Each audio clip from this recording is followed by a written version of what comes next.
Bonjour les amis et bienvenue dans cette vidéo dans laquelle je vais vous parler en fait d'informations importantes à prendre en considération à propos du modèle de GeneratePress. Bon, la première chose qu'il faut absolument savoir, c'est que GeneratePress et GenerateBlocks, c'est pas fait pour tout le monde. Ce que je veux dire par là, c'est que si vous n'avez pas de connaissances en CSS, ça va vous être très difficile de créer ce que vous souhaitez avec ces outils-là. Il faut avoir des notions de grid, de flexbox, etc. Il faut comprendre comment ça fonctionne. Et sinon, auquel cas, en fait, sans ça, vous allez avoir vraiment beaucoup de mal à faire ce que vous voulez vraiment. Et donc, vous allez perdre énormément de temps. Ceci étant dit, si ça vous intéresse, il y a pas mal de ressources en ligne. C'est pas très compliqué non plus à maîtriser. Et une fois que c'est dedans, c'est bien rentré. Et finalement, après, vous arriverez normalement un peu sans mal à créer ce que vous souhaitez. Ça, c'était la première chose à savoir. La deuxième, c'est que c'est tout simplement le modèle le plus économique à l'usage, étant donné que les licences coûtent vraiment pas cher et que finalement, c'est quand même très puissant. Donc, on peut faire vraiment beaucoup de choses, notamment grâce au champ dynamique, etc. On peut vraiment faire à peu près ce qu'on veut, à peu près comme sur Elementor, je dirais. Alors, j'ai pas poussé le truc aussi loin que ce que j'ai déjà fait sur Elementor, mais en tout cas, je sais qu'on peut faire vraiment beaucoup de choses. Je me suis vraiment pas mal amusé et puis je me suis aussi un peu cassé le dos avec cet outil. Donc maintenant, je commence à plutôt bien le maîtriser. Voilà, donc les licences, vous en avez pour, je crois, 100 balles par an pour GeneratePress et GenerateBlocks, c'est tout ce dont vous avez besoin. Donc en comparaison aux 400 euros que je paye annuellement sur Elementor, c'est vraiment beaucoup moins cher. Sans compter qu'il y a d'autres économies que ça permet en fait, mais j'en parlerai un petit peu plus tard. Ok, donc maintenant, parlons davantage du modèle en lui-même. Une fois que vous l'aurez importé sur votre site, et bien comme vous pouvez le voir, les polices en fait ne sont pas importées avec. Donc ce faisant, il faut simplement se rendre dans GeneratePress et Font Library. Et ce qu'on va devoir faire, c'est simplement importer une fonte. Donc là, par exemple, ce modèle utilise deux fontes, Roboto et Poppins.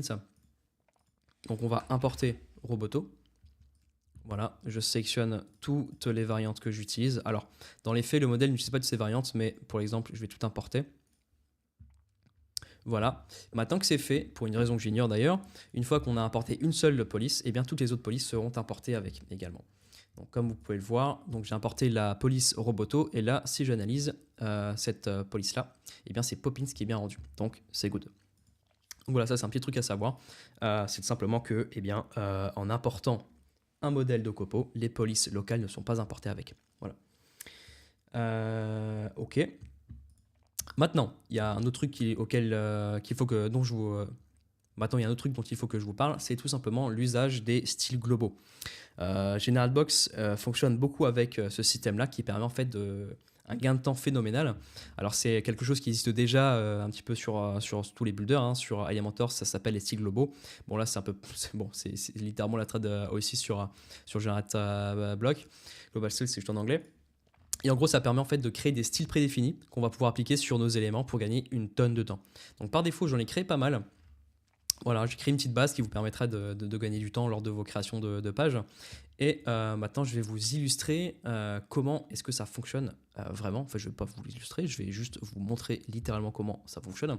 Donc en gros, il faut bien entendu n'utiliser que les widgets de GenerateBlocks. Hein. Sur les widgets de Gutenberg, ça ne fonctionnera pas. Donc, admettons que je veuille créer un H1 pour une raison ou pour une autre. Voilà. Et que je veuille lui afficher, que je veuille lui appliquer en fait un style de H2. Et bien là, je dois sectionner, boum, mon style global, et ça lui appliquera automatiquement les paramètres. Voilà. Si je veux lui afficher un autre style, je peux le faire. Il suffit alors de sectionner le style global que je souhaite. Donc admettons le titre H6, et voilà. C'est appliqué. Donc là, je pense que vous saisissez un petit peu la puissance de ce genre de système, mais bon, c'est pas nouveau, hein, c'est pas une révolution, mais voilà, c'est à savoir que quand vous créez avec GenerateBlock, il faut absolument utiliser cette solution-là parce que ça permet de gagner vraiment énormément de temps. Et quand on sait qu'il faut vraiment repasser il faut vraiment repasser derrière tous les widgets, tous les containers à chaque fois qu'on crée avec cet outil, ça fait vraiment gagner du temps. C'est pareil pour les boutons. Donc si là j'ajoute un petit bouton, donc toujours via le widget de GenerateBlock, hein. Ça c'est vraiment très important. Voilà, il est ici. Et bien là j'ai créé un petit style global de bouton. Je clique dessus et boum, c'est affiché. Alors le problème qu'il y a avec ça, c'est que malheureusement ça n'importe pas le background, pour une raison ou pour une autre. En tout cas la raison je l'ignore, mais ça ne fonctionne pas. J'arrive pas à créer un style global qui importe le background avec. Donc si quelqu'un a une solution, je suis preneur, mais en tout cas, en l'état actuel des choses, je n'arrive pas à créer un style global qui comprend le background color, tout simplement. Voilà. Et donc voilà pour ce qui est des styles globaux. Donc vous aurez le loisir de jouer avec ce que j'ai déjà créé pour vous. Ça vous fera gagner pas mal de temps. Donc ça, c'était pour le point numéro 3.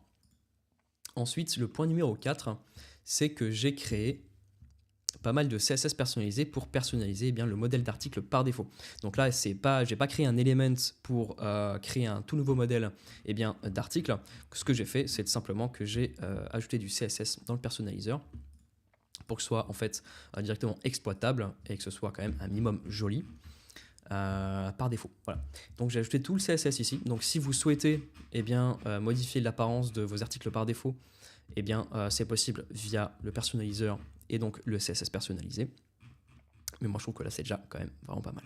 Comparé à ce qui se fait par défaut, hein, j'entends. Voilà. À l'avenir, bien entendu, bon, j'en reparlerai plus tard, mais je créerai d'autres compositions et dont des modèles d'articles, de pages, etc., etc. En ce qui concerne la page de contact, c'est pareil. Donc là, j'utilise CF7 et le CSS personnalisé est toujours dans le personnaliseur. Donc voilà, vous pourrez le modifier à votre guise, demander à l'IA de vous faire gagner du temps. Vous verrez, ça fonctionne vraiment très très bien. Ok, point numéro 5, les performances. Les performances, là, c'est brut. Il n'y a pas de plugin d'optimisation hormis un plugin de cache. Et donc, c'est vraiment vraiment bon. Je ne sais pas ce que vous en pensez, mais 90 de score sur une page d'accueil qui est quand même un peu chargée, hein. Il y a quand même 1, 2, 3, 4, 5, 6, 7 sections avec des images, etc. etc. Franchement, c'est vraiment pas dégueu. 90 sur 100, c'est vraiment bon, en sachant que je suis sur un petit mutu, je suis sur la plus petite offre de Switch, et ça suffit amplement. Comme vous pouvez le voir, franchement, il n'y a pas besoin de plus. Et donc, en début de vidéo, je vous parlais de potentiels économiques que ça pouvait vous faire. Et ben en fait, avec ce modèle-là, il n'est pas nécessaire, à mon sens en tout cas, d'utiliser de plugin d'optimisation des perfs, hormis eh bien, un plugin gratuit qui va gérer le cache, tout simplement. Voilà, il n'y a pas besoin de payer une licence pour optimiser les performances du modèle de GenerateBlocks, GeneratePress. Voilà, donc ça c'est vraiment vraiment cool. C'est vraiment un sacré point positif. Et donc ça rejoint ce que je disais encore une fois en début de vidéo par rapport au coût en fait de ce modèle-là, qui est vraiment vraiment dérisoire. Vous n'avez que besoin en fait de payer la licence de GeneratePress et GenerateBlock qui a à 100 balles je crois par an. C'est vraiment que dalle pour une utilisation illimitée en plus. Donc c'est pas que pour un site, hein. C'est vraiment une utilisation illimitée. Ah non, c'est 150 par an. Ok, autant pour moi. Mais bon, vous avez quand même saisi l'idée, c'est vraiment que dalle. Si on compare par exemple avec Elementor, moi ma licence Elementor, je la paye 400 € par an. Il y a vraiment une grande différence. Et puis j'ai pas un site, ça me permet pas de créer sur les sites illimités, hein. Bon, en soi, 1000 sites, c'est quasi comme de l'illimité. Mais bon, c'est l'idée. En tout cas, voilà, il y a vraiment plus de limite. Et là, vous faites vraiment ce que vous voulez. Pour une fraction de ce prix-là. Donc voilà, c'est cool. Sixième point, c'est simplement, ça concerne le CAPTCHA. Donc comme je vous l'ai dit, j'utilise le CF7. Et CF7, malheureusement, bon, bah, il est très connu des bots spammers. Et donc par conséquent, il est préférable d'y ajouter un CAPTCHA. Donc vous avez la possibilité là eh bien, d'ajouter un CAPTCHA assez facilement via ce plugin préinstallé. Donc faites-vous plaisir. N'en ajoutez qu'un seul, hein. N'ajoutez pas les 3 CAPTCHA disponibles. Cloudflare est gratuit, je vous le recommande. Ça fonctionne bien, donc voilà.